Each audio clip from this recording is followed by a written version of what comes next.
सेवानिवृत्त पोलीस उपनिरीक्षकाला पैशाची मागणी करीत जातीवाचक शिवीगाळ केल्याप्रकरणी वार्ताहरावर गुन्हा दाखल. खंडणी व अट्रॉसिटी ऍक्ट गुन्हा नोंद. आरोपी पसार.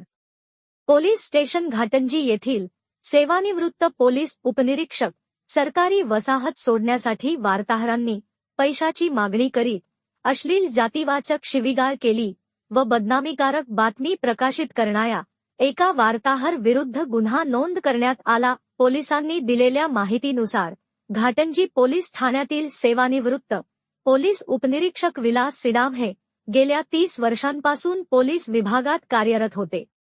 दिनांक 30 जून 2024 रोजी पोलीस उपनिरीक्षक या पदावरून सेवानिवृत्त झाले व सध्या कुटुंबासह पोलीस स्टेशनचे सरकारी निवासस्थान घाटंजी येथे राहत असून दैनिक साहसिक व विदर्भ मतदार या वृत्तपत्राचे वार्ताहर. आरोपी कज्जुम कुरेश वय 44 वर्ष राहणार गुरुदेव वार्ड घाटी घाटंजी. घटनेच्या दिवशी दिनांक 17 सप्टेंबर रोजी फिर्यादी सेवानिवृत्त पोलीस अधिकारी सायंकाळी शेतातून घरी परत येत असताना आरोपी कज्जुम कुरेशी हा घाटंजी पोलीस स्टेशनच्या मेन गेटवर उभा होता.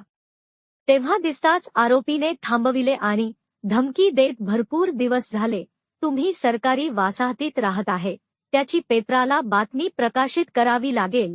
जर ही बातमी थांबवायची असेल तर मी सध्या अडचणीत आहे, त्यामुळे मला 15,000 रुपये हवे, नाहीतर उद्याला बातमी लागेल अशी मागणी केली.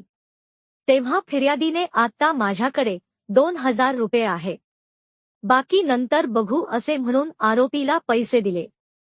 परंतु 2 दिवसांनी सकाळी 9 वाजताच्या सुमारास पत्रकार ऑफिस समोर आरोपी कज्जुम कुरेशी हा मोटारसायकल साईडला लावून उभा असताना उर्वरित रक्कम दिली नाही म्हणून बातमी लावली आहे, लवकर पैसे दिले नाही तर फोटोसहित बातमी लावावी लागेल म्हणून वाद सुरू केला.